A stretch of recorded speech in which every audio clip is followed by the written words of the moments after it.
Hello, everybody. Good afternoon, and welcome to our weekly media briefing with Montgomery County Executive Marc Elrich and also Public Health Update. I'm Lorna Virgili, Hispanic Public Information Officer for Montgomery County Government. And joining us today is Dr. Earl Stoddard, who is Assistant Chief Administrative Officer, as well as Ms. Kimberly Townsend and Mr. Sean O'Donnell, both from the Department of Health and Human Services. And today we have two special guests, Gustavo Torres, Executive Director of CASA, as well as Bill Tompkins, President and CEO of the Montgomery County Economic Development Corporation. Members of the media, please use the chat for the Q&A portion of this presentation, as well as to request permission to record. And with that, good afternoon to you, Mr. County Executive. Welcome. Good afternoon to you, everybody else as well, and thanks for joining us today. A lot to talk about. As one of the concluding events of Hispanic Heritage Month, we had a lot of good events over that month. I was proud to stand with County Council on Tuesday to honor some of our outstanding Latino leaders.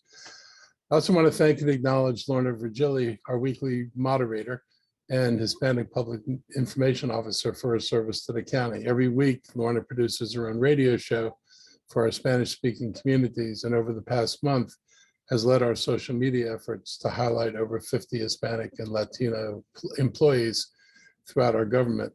As part of Hispanic Heritage Month, I've been touring Hispanic businesses, I think you all know that, in our area, to learn how our county continues to change and grow, and also what role we can play to help people to successfully grow here. I've talked with some of those on some of those visits with the business folks, and we've talked about those visits in more detail on press conferences in the past, so I'm not going to go through them all again. But I just want to acknowledge all the folks in this county who are working and trying to grow their businesses here. This month's celebrations have also included Salvadoran Independence Day Festival at the fairgrounds and a series of Dance for Life competitions in Wheaton that's going to conclude with a championship event this weekend featuring salsa dancing. And that's going to be at the Marion Friar Plaza for any of you who might want to come out and either dance or observe it. As we celebrate this community, we also have to recommit ourselves to addressing challenges facing our Latino communities. As we mentioned last week, Daca recipients, or as we call them, dreamers, people who came to the U.S. as children without proper documents, are facing an uncertain future. Again, a recent court decision sided with the 2021 ruling out of Texas declaring the program unlawful. That decision by a three-judge panel stands in direct contrast to our declaration put into place almost 1 year earlier by the Department of Homeland Security, giving DACA arrivals federal protection from deportation. Following last week's decision, the president released a statement detailing his disappointment that this continues to be a partisan battle. In Montgomery County, as you well know, many families are feeling the weight of the DACA news. While there have been many steps forward for Dreamers, like the 2012 state law that allows Dreamers who live in Maryland to qualify for in-state college tuition at public schools, this decision feels like a step back and has potential to tear families apart. Joining me today is the Executive Director of CASA Maryland Chapter, Gustavo Torres. CASA has been a wonderful community resource here in Montgomery County. I've worked with them for more than 2 decades, most recently standing up for renters' rights and supporting our rent stabilization efforts. Gustavo's been a leader of this organization for 30 years now, and he's an incredible advocate, resource, and friend to the county. And I want to thank and appreciate his service, and I'm glad he's able to join us today. So I'm going to turn it over to you now, Gustavo. Mr. County Executive, thank you very much for this opportunity. I really appreciate that you bring these very important issues because they are in the core of who CASA is. And I just want to mention a little bit about DACA and how upset we are with the decision because it's impacting almost a million youth who have been making a great contribution in this nation. In Montgomery County, in Maryland, in the Washington, D.C. area, we have thousands and thousands of these extraordinary leaders who actually, they save us with the COVID because many of them are doctors, nurses. They are people who are in the healthcare system making a contribution. And now we are in the middle of this crisis again. I believe right now that Congress and the White House have a big responsibility to make sure that we finally pass citizenship for these great leaders, because we believe that is the only solution that we face right now. The only solution that we have is that Congress come together and finally pass citizenship for our kids, our families. You know, currently we have right now 50 senators. We need 60. We have 50 right now. All of them are Dems. We hope that we finally have 10 Republicans who are going to join us and pass immigration reform for these extraordinary leaders in our community. White House is ready. The White House, we had a conversation with the White House and they told us that they are ready to sign any legislation that I come to the desk. So we need to push. We are going to work really hard to make sure that we pass finally citizenship for these great leaders in our community, because they are making a great contribution, and we believe that the minimum that we can do is to respond to them. The minimum that we can do is to pass citizenship for our families and for these particular kids. So that is number one that I want to describe. Number two, I want to describe what you just mentioned, Mr. County Executive, the housing crisis that we face in Montgomery County. And the reason we have this crisis is because, you know, too many Montgomery County families are spending more than 50% of their household income on rent. Because of the high cost of the rent, these families are living in paycheck to paycheck. And this is totally unacceptable. That is creating a crisis in our county. And we believe that, you know, housing is a human right. And that is the reason we are working with you and working with the county council to make sure that we finally pass a legislation to have a rent stabilization in our county. Is so very, very important. We believe that limit and reasonable, you know, rent increase are the right thing to do, because it's going to be a win-win situation for our community. We believe that, you know, landlords must have a fair profit, but at the same time, we believe that it's very important that our families, our workers can live in this country, can work and live in this county. And it's so very important that we make a decision, and together with the county executive and with the council, we resolve this crisis. I hope, and we hope that together we can resolve this, because we are speaking about the dignity of the workers. We speak about the condition of the workers who are making a contribution in this beautiful county. You know, they are people who are saving us from COVID and other different crises that we have right here in Montgomery County. And I'm very sure that working together, we are going to accomplish that. So thank you very much, Mr. County Executive, for giving me the opportunity. And I'm happy to answer any question that the media have about these very two important issues. Thank you. Thank you, Mr. Torres, for joining us today and for this opening statement. Members of the media, we're going to open the Q&A portion right now for this particular topic. Stephanie, I know you have questions. If they're related to this, now is the time. If not, we can wait for later on. So members of the media, any questions regarding this particular topic at this moment? I'll give you a second or two.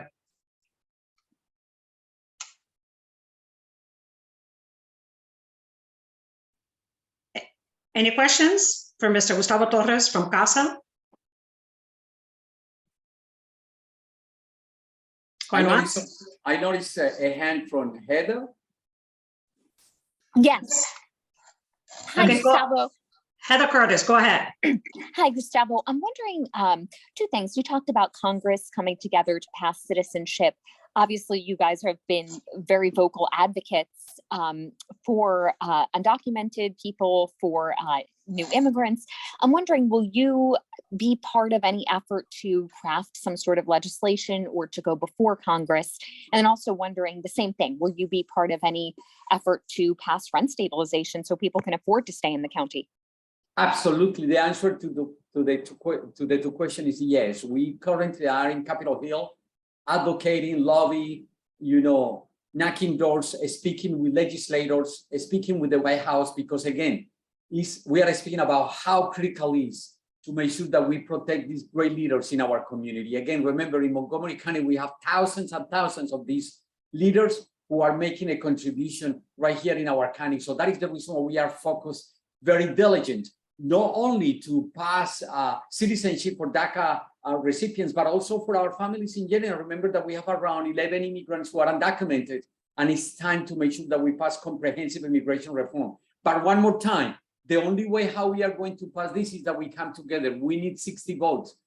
White House and Dems cannot do the work by themselves. We need to work together. I remember that in the past, the two parties come together and pass very important legislation, immigration legislation. So I really hope that we are going to do it again. We are going to keep doing that. And related with the rent stabilization, absolutely, absolutely, we are going to keep working. We have been working with the county executive. We have been working with the county council, and we hope that we are going to pass rent stabilization because I described before, we are in the middle of a crisis because many people in Montgomery County, many families are spending more than 50% of rent of the household income on rent, and we need to resolve that issue. Thank you. Gustavo, one follow-up. So just anecdotally, my neighbor came here from El Salvador during the Civil War. Very hardworking man, works overnight at Giant on the weekends, never complains, but says, you know, I'm going to probably move back to El Salvador in the next few years. And he said, I know people who are doing that because we just can't afford to stay here anymore. And I'm wondering, you know, is that a concern, and how might that impact Montgomery County if immigrants start going back to Central America because they just can't afford to live here? Yeah, no, it is a big problem. It's a very serious problem because we have the responsibility right here in our county, and that is my CASA viewpoint, to make sure that we welcome everybody regardless of race or color of skin, of immigration status. We believe that is very important, and I know that is the same philosophy of the county executive and the county council. We truly believe that, and it's so very important that we find ways to make sure that people who are making a contribution right over here can live in Montgomery County. Because if you make a contribution, you work right over here, you pay taxes in Montgomery County, and you cannot live in Montgomery County, we are not doing the job that we're supposed to do as a leaders, as a policymakers, and as a community organizations. We are not doing the job that we're supposed to do to make sure that those people feel welcome. And it's not only feeling welcome in terms of, yeah, we love the immigrant community, we love people of color. It's also in terms of the economic situation, in terms of to make sure that people are going to live with dignity right here in the county. Thank you for the question, Heather. And one more question, if I may.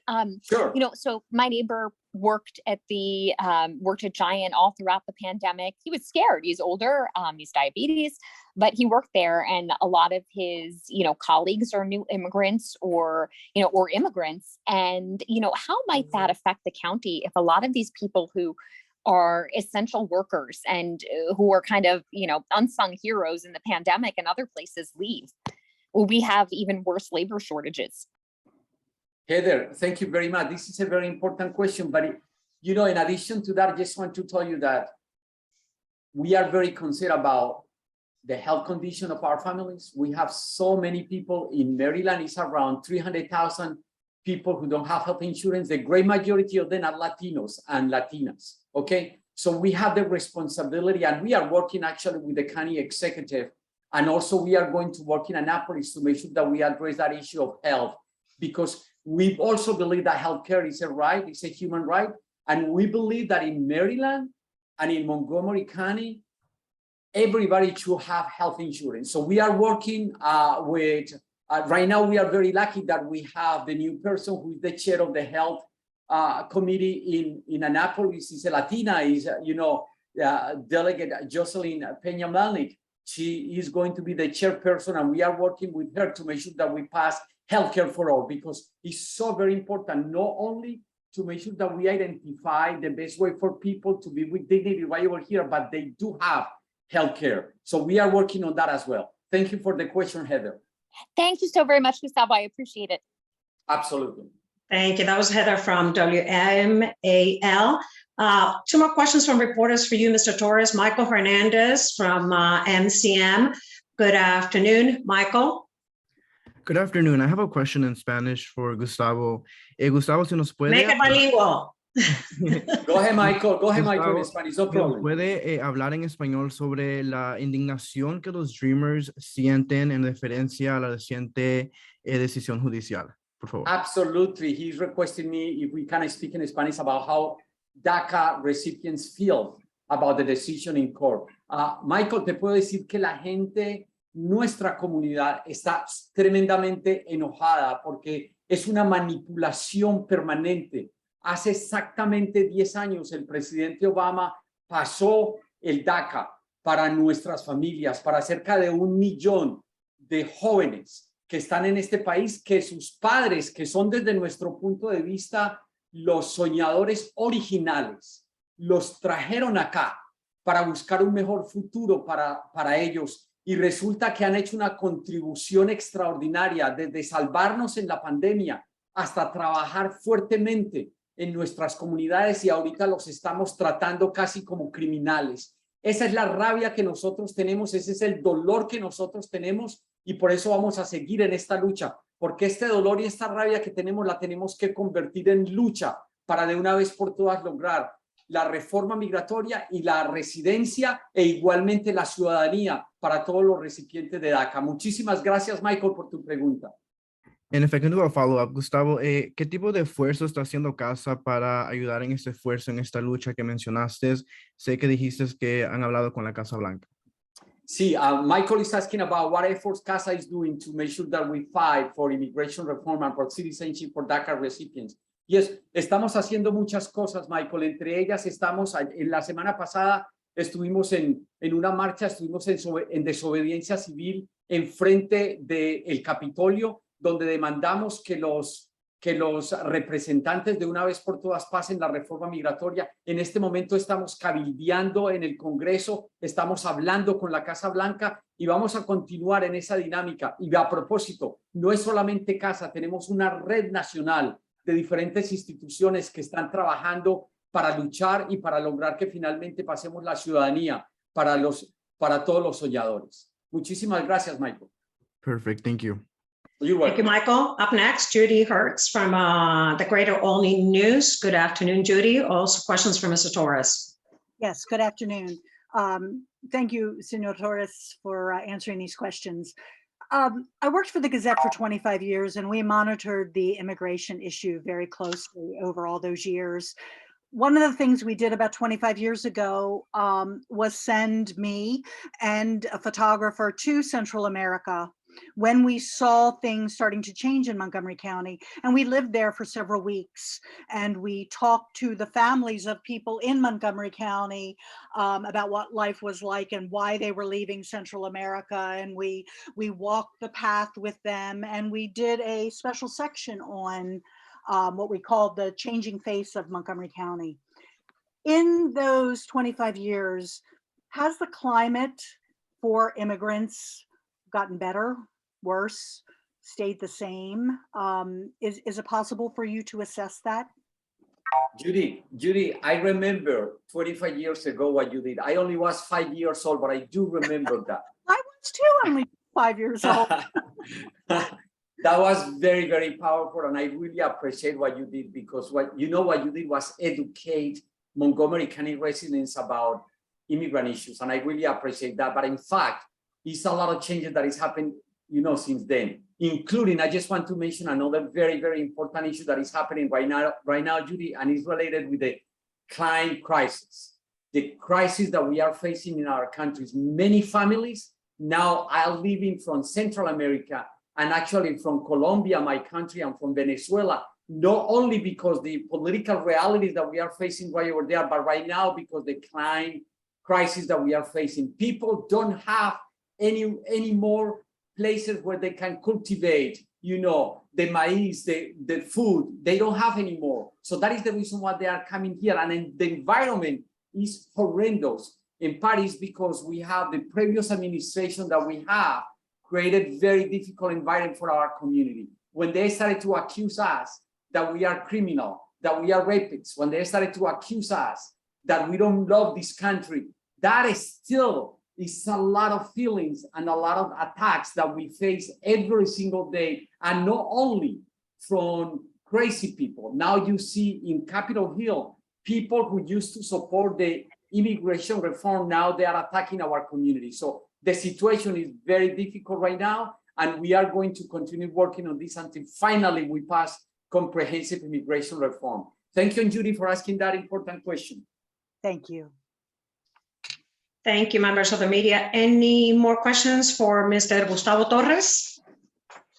Going once, twice. Executive Director of CASA, Gustavo Torres, thank you so much for joining us this afternoon. And Lorna, thank you so much, Mr. County Executive. Thank you very much for the opportunity. thank you. I toss it to you, Mr. County Executive. Can you please unmute?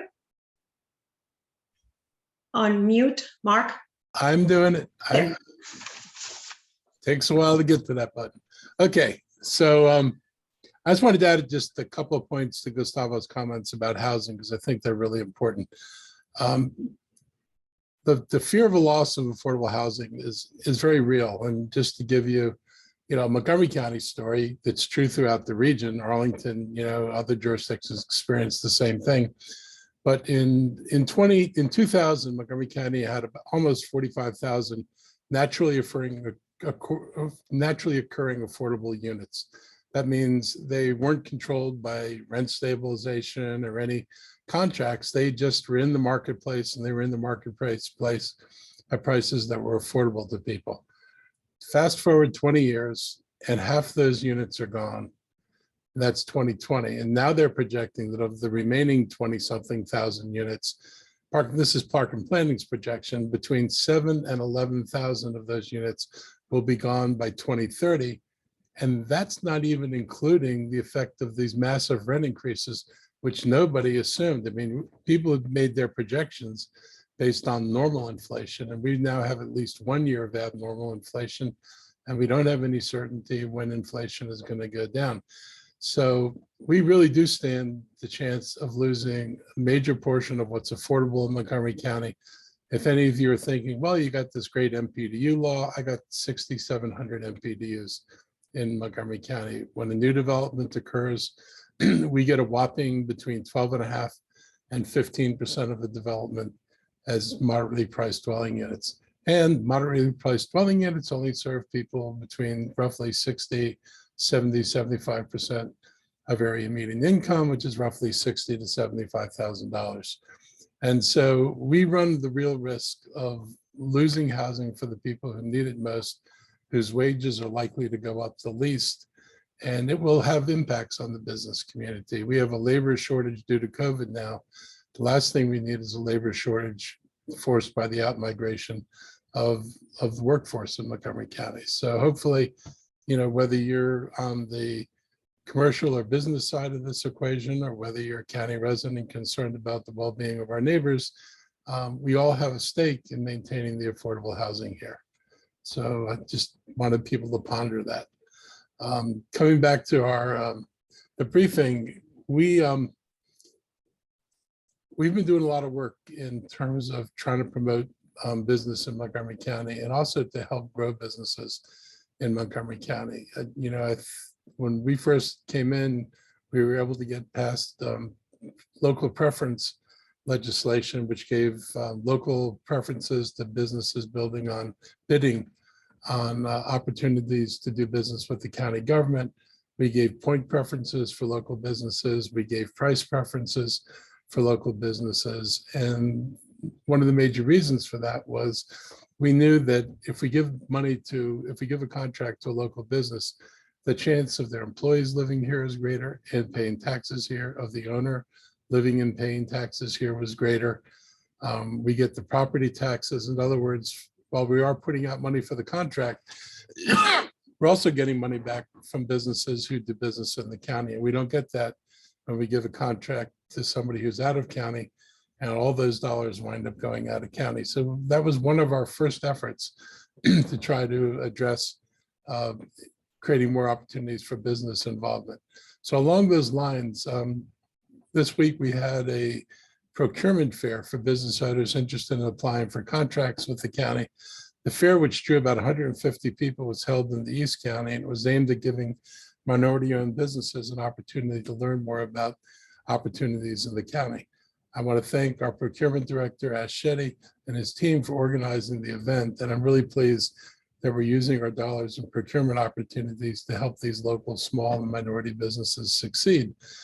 We need to keep more of our money in the county, and we need to keep growing more of businesses that are local county businesses. So we're focused on that. We're going to retain that focus.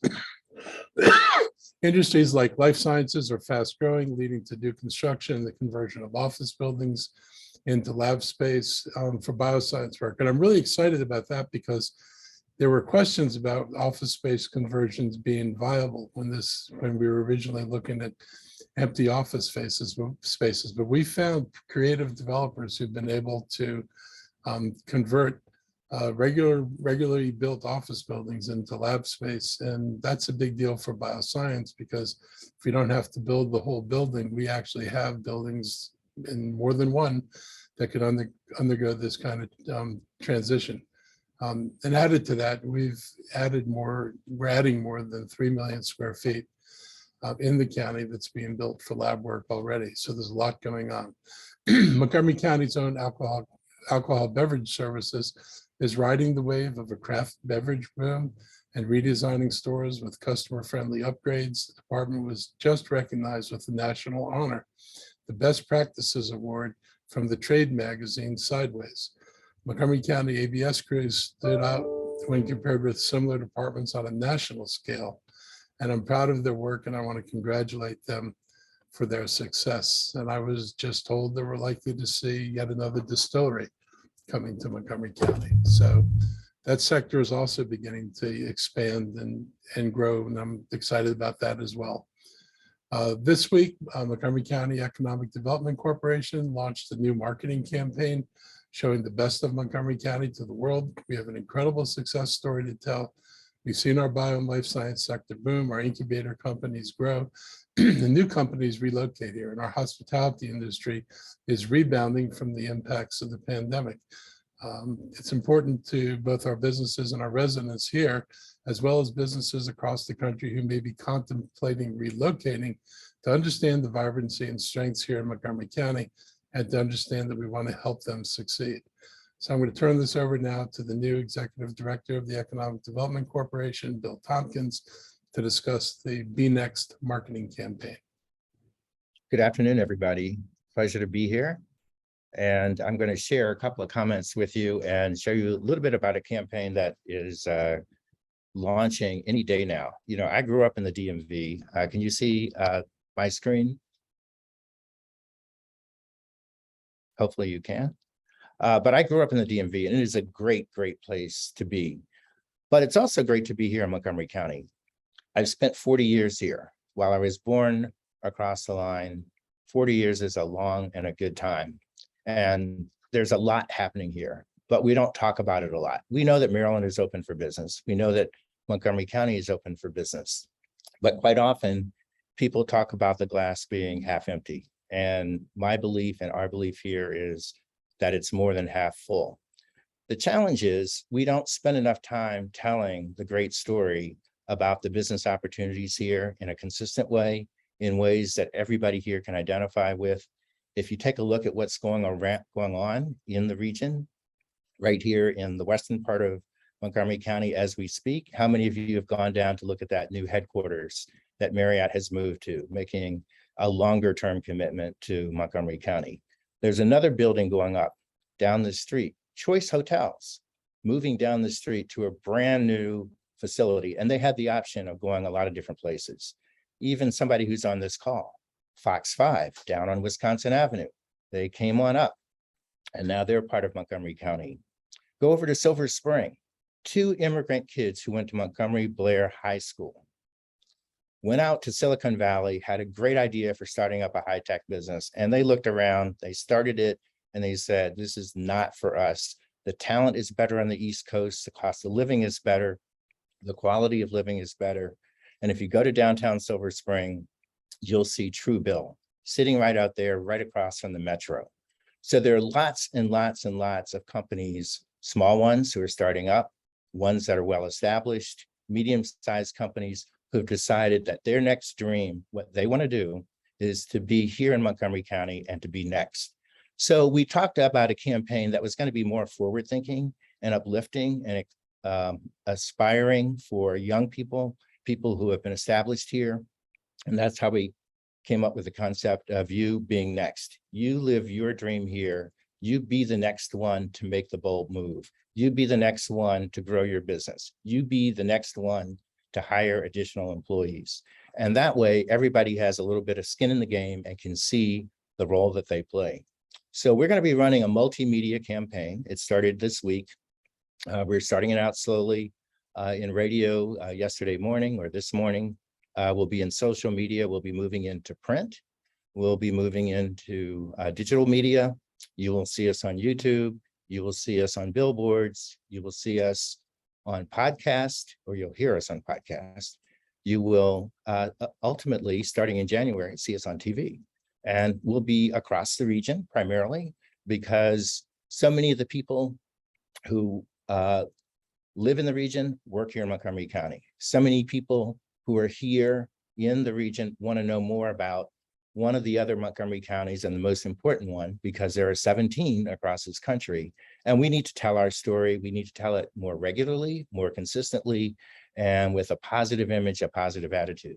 So we've got a broad-based campaign so that most people are aware of what's happening, but we are also targeting specific industries. I've just put up an example of one of the carousel ads that we're going to be running. You have the advantage of seeing what we call an A/B split test. The ads at the top are one version that we're considering, and then you see a slightly different version of them below. So we are testing these. This is for the broader community. They will roll out actually starting next week. This series of ads is tied to the hospitality industry. And we also have ads that are tied to small businesses and entrepreneurs. But the theme is consistent, that you get a chance to be next here in Montgomery County to fulfill your business dream in an area where it is good to do business and people are extremely successful here, but we're not telling that story aggressively enough or often enough. And so this is our opportunity, in addition to the other tools we have in our toolbox, to get the word out about why this is the place to be here and now. We will run across a number of mediums. This is an animated ad that you'll see running on video, and the list continues to go on and on and on. And it's also a call to action in the sense that after we've built awareness, after you become more familiar with the assets that are here and the tools that are going to help you run a business, we want to reach out to you and we want you to reach out to us. So you'll also even see a landing page on our website that is just about ready.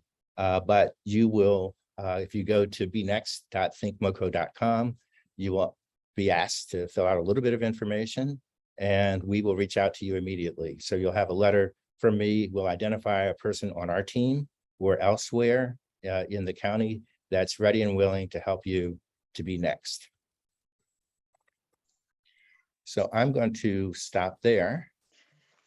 Thank you, Mr. Hopkins, for that presentation. Members of the media, we open the Q&A portion right now for any questions regarding economic development and or the Be Next marketing campaign. Other questions after the public health update. Any questions about this topic?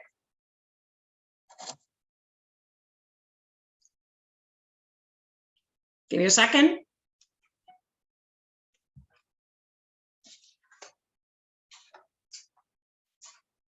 No questions?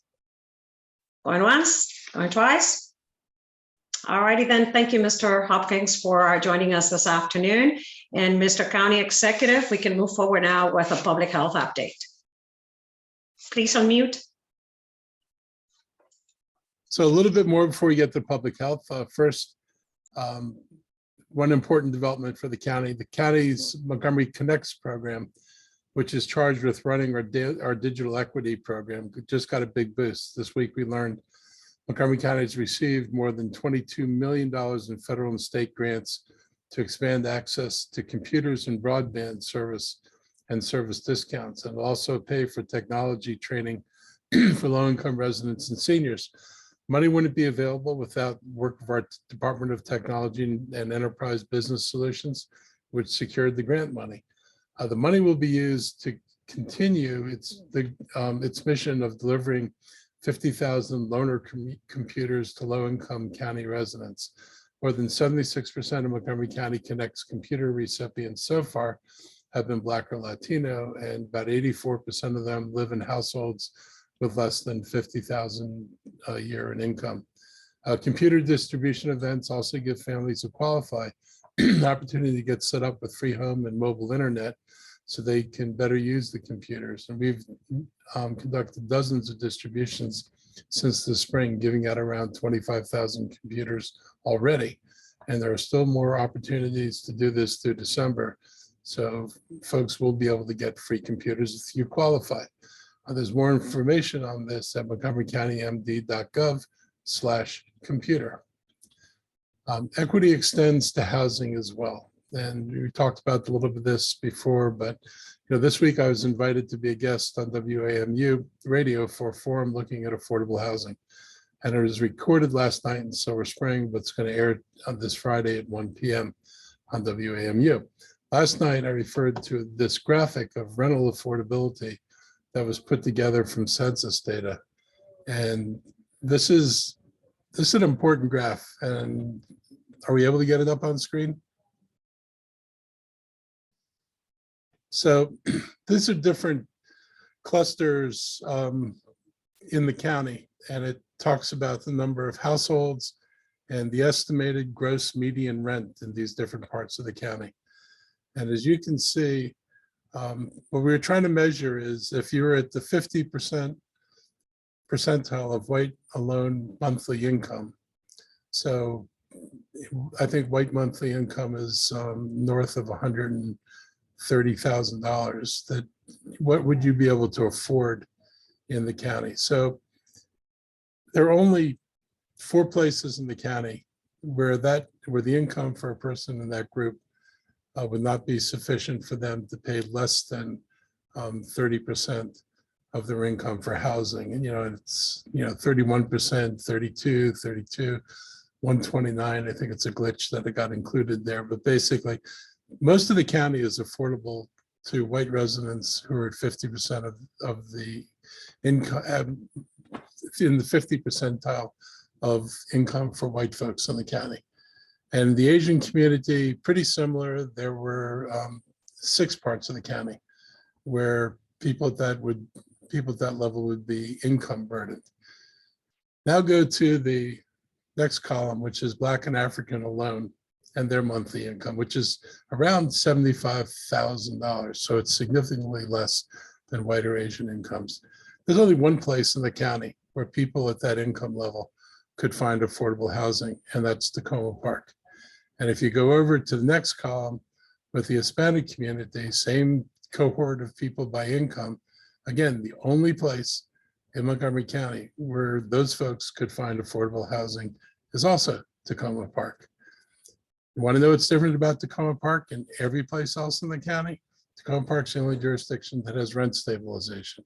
So we've been able to keep housing affordable to a larger portion of the county than anybody else has, and the county has as a matter of policy. But it's a good, I think if you look at the data in there, it gives you a good idea of how rent burdened these folks are and what a serious consequence that has.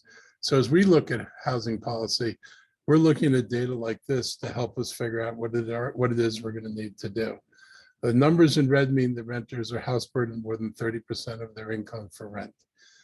And that, by the way, is the cap of what you're supposed to spend, not what you're supposed to spend. Anything over that is considered excessive. As I discussed on COJA, our housing policies have been in place for many years, and they're not stopping the loss of naturally occurring affordable housing. If you don't have any controls on it, if you don't have a no net loss provision, when you redevelop property, the only way for that, for how affordable housing to go is to go down. And some of our policies are actually accelerating that loss. When we do redevelopment in areas and we take down a low-rise building, and we've got multiple examples of this, Bethesda, and when the new building goes up, all we get is 15% affordable. The 15% new affordable units is fewer than the affordable units that existed there before. That is a problem. And if we continue along those lines, there will not be much affordable housing left in this county. And as I discussed, our policies, were in place for years. The MPDU program is Montgomery County's most significant program. And we talk about it, with great pride, because we were probably the first county in the country to do this kind of inclusionary zoning. But the problem is, pretty bluntly, that the program that was developed in the mid-70s is not a program that works for the population today. If you were to look at a map of, or not a map, but a data on Montgomery County population in 1970, the county's population was about 95% white, 4.5% black, and then 0.5% all other. That's 1970. And obviously the county's radically changed since 1970. Our policies have not. When they created the moderately priced dwelling unit program, it was referred to as a program to provide housing to our firefighters, our police officers, and our teachers. They were the low-paid folks in the county at the time. World has changed, and we have today, almost 50,000 households who are in less than $50,000. They don't qualify for the MPDU program. In fact, they qualify for no program. And when we require new affordable housing, unless we work out special deals or unless we have leverage, such as using county property, we don't get more than 15% of new units as being affordable. This is a major problem. It contributes to loss, but it also contributes to the growing gap in affordability for people. So the MPDU program needs to change, and we need to address the affordability issues with strategies and policies that will actually provide affordable housing. And I'd say the difference is, under Thrive, some individual homeowner has to decide that they want to tear down their building and build something else. Our policies are aimed at the large parts of the county where we have massive properties zoned for redevelopment, where we have the ability to require that whatever is redeveloped meet these goals. And we're talking about projects, as I think projects that sometimes number 1,000 or more units. So these are opportunities for us to make policy decisions that will have a broad impact across the county and not rely on voluntary decisions. Voluntary decisions are not going to get us there. And even if developers built all the allowed housing tomorrow, it would not solve this affordability problem. So we were told, one of the studies that we were given to look at a few years ago, that 3/4 of future residents by 2030 will not be able to afford market housing. And almost 50,000 existing residents can't afford market housing either. These 3/4 of people coming here by 2030 would equate to about 30,000 people who will not be able to find affordable housing here. And so just do the math. If all you get is 15% of development as affordable, and I build 40,000 units, I'm going to wind up with 6,000 affordable units when the need is pretty clearly on the order of 30,000 affordable units. I've been trying to make this point over and over again, that our policies do not work and will not work unless we're willing to make some serious changes. So we're going to move forward with, a kind of three-pronged approach to dealing with this, both housing preservation, protecting housing where it is, and producing more affordable housing. And we're proactively working with developers and nonprofits and communities to create more affordable housing. When our 18 properties and 19 properties are put on the market, they will be focused on affordable housing. Affordable housing will not be the small part of the project. Affordable housing will pretty much be the project. We're also going to move forward with no net loss legislation, so that if you're tearing down affordable apartment buildings, you have to replace the number of units that you demolished on a one-for-one basis, plus your total project has to meet the county goals to produce more affordable housing. So the starting point will be no net loss, and then we look to claim more units out of the units that are produced above what they're replacing. And we've already put in record funding to create more affordable housing. We're going to look at modifications to right of first refusal to make sure we can act quickly when properties come on the market. And we work with our nonprofit partners in order to do this, and we're going to keep doing that. And we've mentioned before, we've got 18 properties right now that are currently primarily parking lots that we're going to look to replace the parking, but also provide affordable housing there. And I'm going to continue to advocate that the council pass a rent stabilization bill. There are plenty of jurisdictions that have it. The District of Columbia has rent stabilization. If you don't have it, you will lose the housing. I mean, I don't know any other way to put it. It's, you know, it's happening all around us. Arlington's had an enormous loss of affordable housing. The district's had a loss of affordable housing. If we're not willing to take some positive action to preserve it, we're just not going to have it. Now, with the media coverage, you know, and the turmoil and the problems within the planning board right now, we don't want to lose focus and attention to the systematic inequities and lack of affordable housing for people who live in the county, as well as people who will be coming to the county. I'm in agreement with people that our zoning is a problem to some extent, but we need a solution that actually produces housing and not just simply moves the cheese around on the table. So I think you'll be hearing a lot more from that as we discuss it. You'll be seeing legislation coming out of us pretty shortly. Also in the news today, the reports of the federal lawsuit filed by the Sierra Club of Maryland regarding the I-95-270 toll project. The lawsuit argues the state bypassed key review processes in an effort to jam this unnecessary project through as quickly as possible. And this is too big a project to do sloppy work on. And I want to reiterate something that I've said from the very beginning. We're not trying to stop traffic relief. We're trying to make sure that we build a project that delivers traffic relief, but isn't blown up and made the most expensive project in the world just to say we have the most expensive P3 in the world. We think there are ways to address the traffic. We agree about providing capacity on 270 on the western part of the Beltway and dealing with the American Legion Bridge. But we want to make sure it's done the right way and doesn't cost residents any more than it's going to need to cost residents. But this is doable. I've always believed that it was doable to get the lane capacity we need. It's just a matter of how you get that lane capacity and what the impact is. And are you building things that are just way overblown to achieve something that you could achieve otherwise? So we're going to continue to work on this. And I hope the Sierra Club's successful.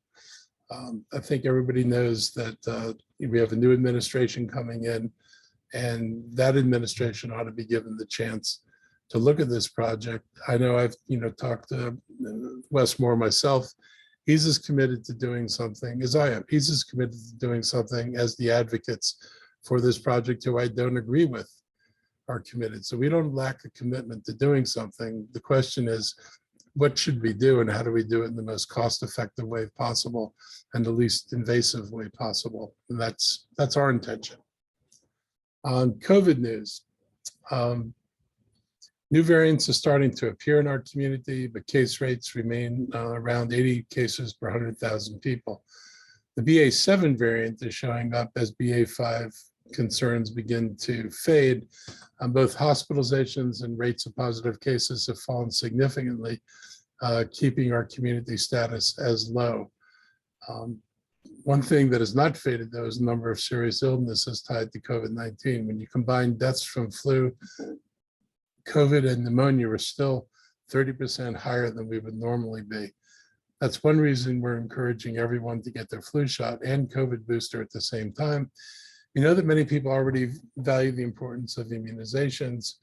Sean has some new graphics that he's going to share with you today when I turn it over to him. And we're very concerned about the correlation between COVID and respiratory illnesses.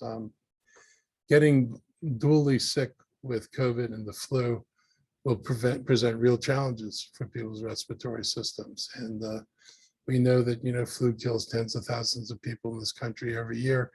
Combining that with something else, which has the potential to disrupt your respiratory system, will not make those numbers go down.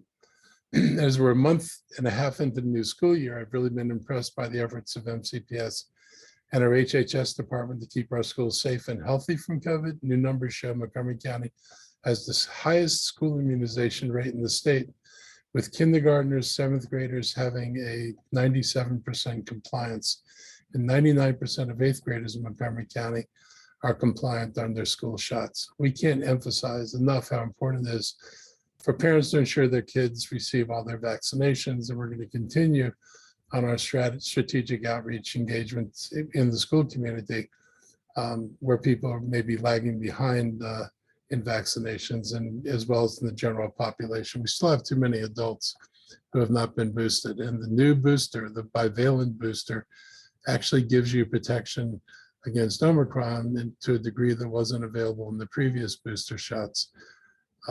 Finally, in other good news, not quite in its final stage yet, but the FDA has approved the new bivalent vaccines for children either 5 to 12 or 6 to 12, depending on the vaccine.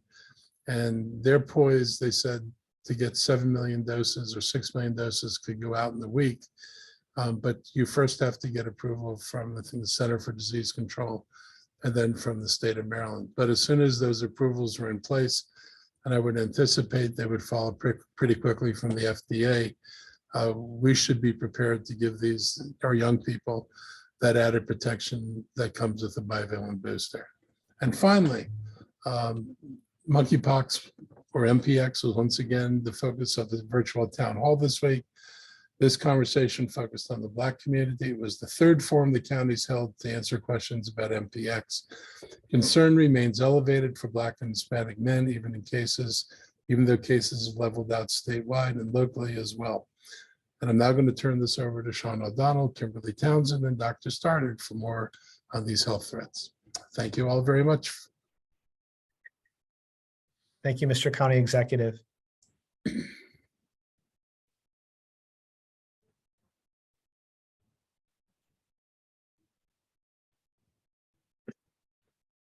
So again, to move through our COVID update, just to remind everyone that we are still tracking the variants, including some of the newer variants.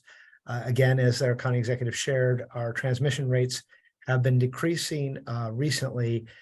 So we haven't seen a huge number of these variants transmitting currently in the community, but we are, of course, monitoring what's going on throughout the country as well as internationally. Again, with falling rates, we're seeing lower hospitalizations as well. Some of our lowest hospitalization rates in quite a while. The way we would have described over the last few months, we've had a fairly steady level of high transmissions, and those are actually coming down now, as well as the hospitalizations. About half of our patients in our county who are in a acute care setting or an ICU setting with a COVID diagnosis, about half of them are over at the alternate care site at Tacoma Park. Again, as we see these rates fall, we are hoping that we will see more serious illness decline too. I said we've seen hospitalizations go down. Unfortunately, we have not seen the deaths go down yet. Again, this is really just demonstrating that we've been at a fairly high level of transmissions with, unfortunately, a degree of mortality associated with that. That's been fairly consistent at about, unfortunately, a death per day over the last few months. Again, in tracking our data, we are still seeing a disproportionate number of more serious illness happening with our small number of unvaccinated residents. So we continue to encourage them to consider vaccination. And we continue to offer vaccination not only at a very large number of private sector partners, but also at county vaccination clinics across the county. As we look at the continuing group of people, mostly who are coming out for boosters now, that is the bivalent boosters for everyone 12 and up. You can see from our chart here that that's what a lot of the vaccinations currently are, is those who are 50 plus who are getting a second or in many cases a third booster now, and those that are under 50 potentially getting their second booster. Again, because everyone 12 and up is eligible for this bivalent booster at least once. Again, I just want to point this out because I'm going to move on to some of our influenza information in a second. But obviously, as we've been talking about for the past few months, our booster rates are much higher as you go up in age. Again, these are the populations who are at greatest risk from COVID, but we do encourage everyone to get those boosters, both to protect themselves from potential long-term effects of COVID, from extended illnesses or possibly more serious illnesses, but also to help reduce the chance that you could spread this to other people who are at greater risk. Looking at influenza data, just to put this in perspective, this is the last year's worth of data across the United States. You can see two very large spikes, and they appear to correspond almost at that gap between the two spikes seems to overlap with the really, really large Omicron spike. And it may be that so many people last winter were becoming ill from Omicron or starting to shelter or reduce their contacts because of the widespread of Omicron last winter, that it may have reduced some of the influenza season that is more generally a larger spike. But then the second large spike there corresponds with when the county had some lower periods of COVID activity. So likely people resumed their activities with lower COVID transmissions. This is really just to help people be aware that that influenza can continue to spread and other respiratory diseases can spread even when we don't have a novel COVID variant that is impacting us. And you can see from the far right, the data across the US that they're starting to see those influenza positive specimens go up. So we are likely at the beginning stages of the flu season here.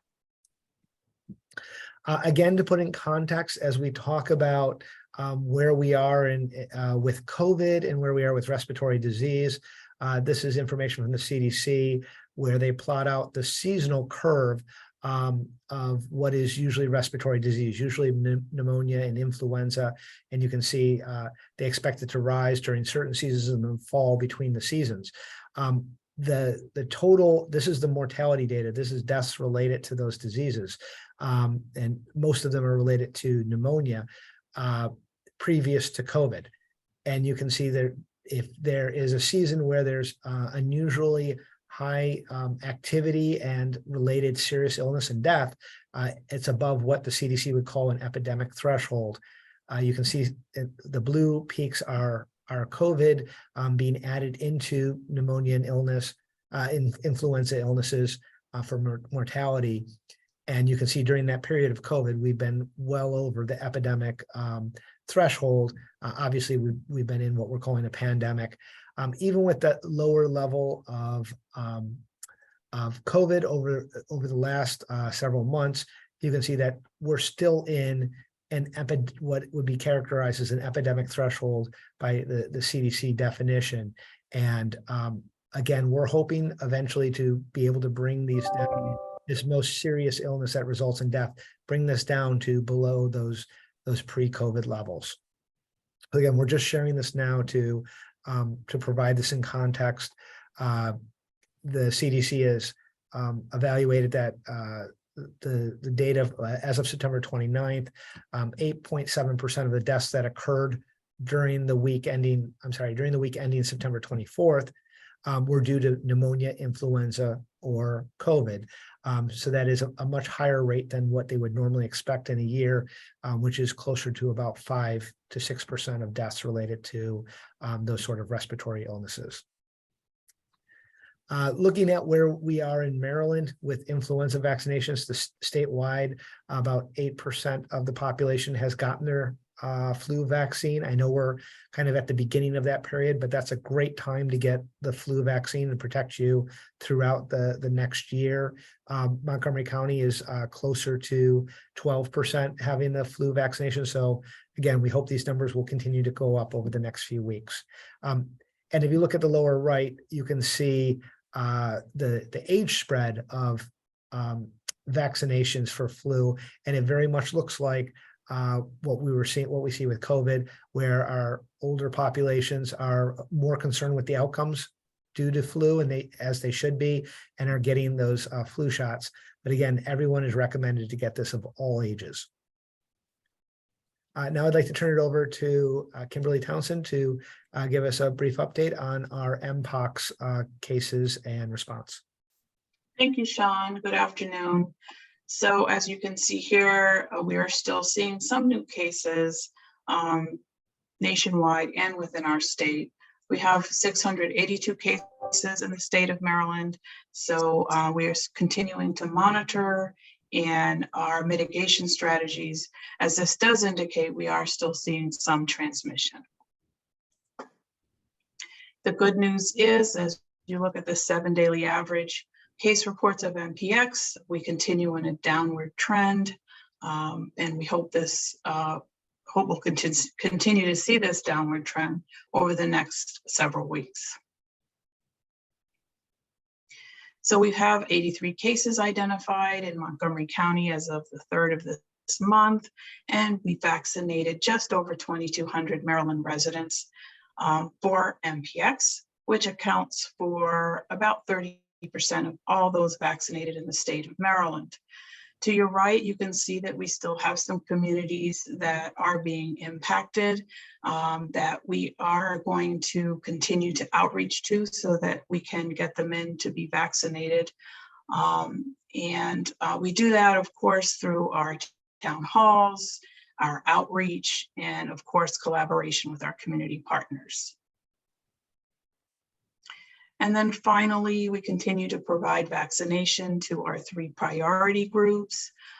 We continue to provide vaccination at 2 different sites, Monday through Friday. We still have vaccine enough available to provide it to those that are eligible for post-exposure and pre-exposure under the current criteria. And as mentioned earlier, we did have the 3rd in our series of town halls on Monday evening. We hope to be thinking about and planning for additional town halls in the future. And with that, I will pass it back to Lorna. Thank you very much for the public health update. Thank you, Mr. County Executive. Dr. Starter, do you have any opening comments, or should we transition to Q&A? Just go to Q&A. Okay, thank you very much. And I see first set of questions from Stephanie Ramirez, Fox 5. Good afternoon, Stephanie. Still here?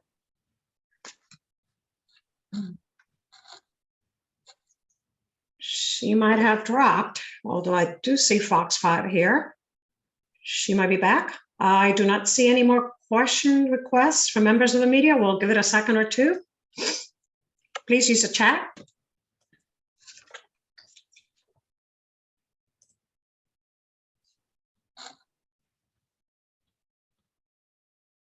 Kevin Lewis, ABC 7, questions for the county executive. Good afternoon, Kevin.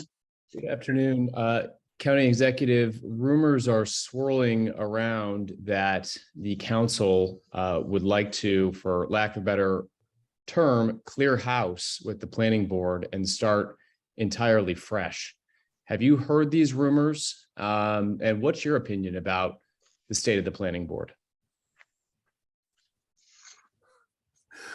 A bit of a mess. And I've heard rumors, but I haven't myself been contacted by anybody from the council. So rumors, I don't know what exactly is, the reality in the moment. I understand they'll be probably saying something later, but I do think, there's certainly a need to do something. And I just hope that, everybody's thoughtful about what they do and that they take into account, what people did that would trigger you to make such a decision. Then I'll wait to see what they actually announce. Obviously, the executive and the council has control of the planning board with the appointments. But if you were still a council member, do you think that it's best to wipe the slate entirely clean, or to wipe 1, 2, 3 individuals and keep some institutional knowledge? If I thought everybody was equally responsible for things, I would wipe the state clean.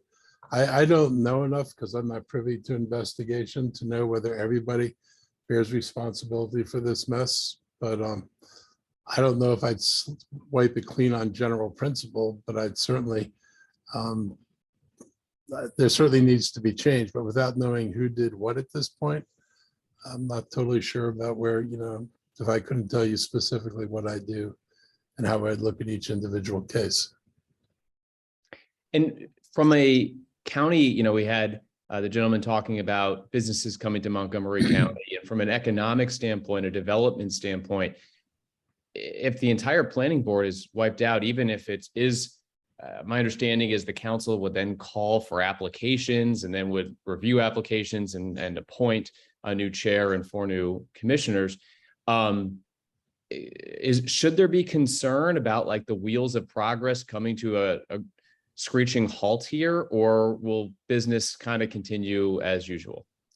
I think it'll be pretty close to usual. I mean, they've got the ability to appoint an interim board while they review candidates for the long term. And, a lot of the people who really do the work every day are the staff, and the staff are still pretty much there and intact. So if they've got cases they have to look at, or, data they're trying to formulate, or staff's trying to make presentations, I imagine all that would continue to go on as normal. So I don't see any reason if this, if they're expeditious about what they do, for this to cause, any serious delay. And, we do think, we'll also be talking about what we think are changes that we could make in processes. This may be a good opportunity to talk about what other good things we could do in terms of structure and organization that would be beneficial to making it easier to grow and develop successfully in the county. Okay. And of all the allegations that have made it into the news media over the last month or so, well, I guess even longer than that, if you're talking about the alleged Open Meeting Act violations, was there one allegation or one story that really just made you say, "Oh my God," compared to all the others? Frankly, the Open Meetings Act violations, not just because they were violations, but because of the chair's kind of like, you have no right to do this, you shouldn't be doing this, I know better, I should be. It's like, it's one thing to get slapped and be told, okay, you did something. I've seen lots of, this isn't the first time anybody's ever been accused of an Open Meetings Act violation. Usually people say, yeah, we didn't realize it, or we'll correct it. But the kind of defiance that he displayed was the most problematic thing to me. And the fact that he then repeats it multiple times, it to me is problematic. All right.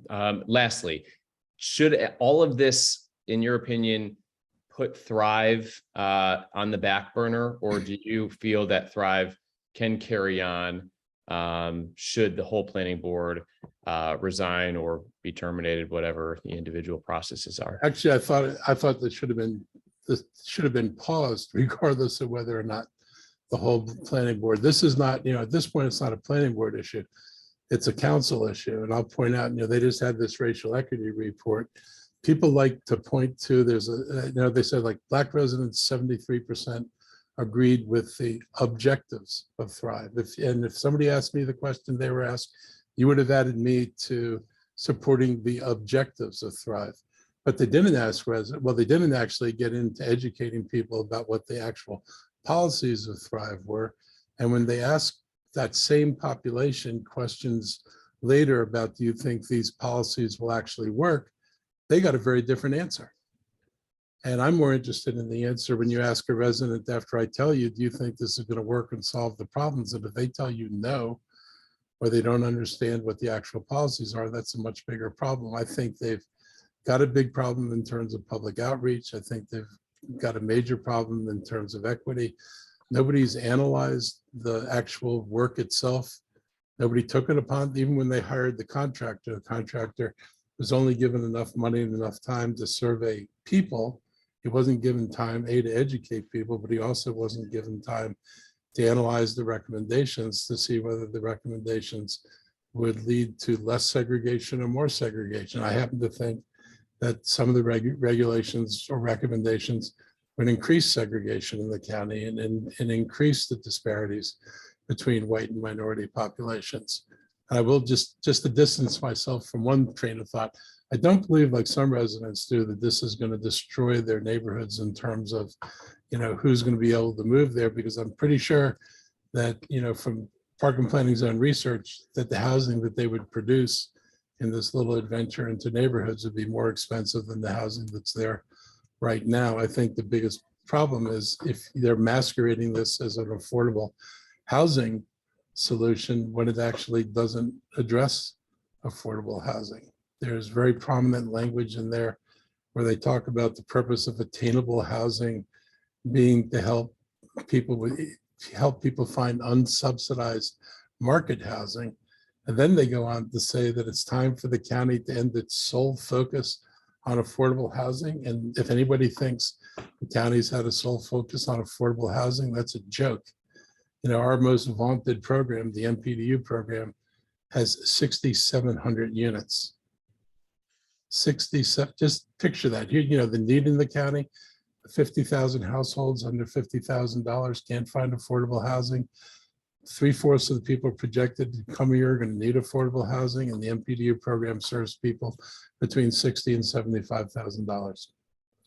It's not a solution. Well, thanks for all of that, and we'll buckle our seatbelts and see what happens later today. Fortunately, you're not on the roller coaster. Just watching from down below. All right, thank you very much. Thank you, Kevin. Any other questions from the members of the media? I do not see any more on the chat. We'll give you a second. See if anybody else has any additional questions today.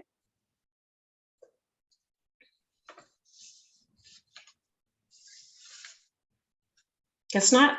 Going once, twice. Well, we're done for today. Thank you, everybody, for joining us. Have a great, Mr. County Executive, you wanted to add something? I just said thank you. Well, thank you. Have a great afternoon, everybody. Stay safe. Bye-bye. Bye.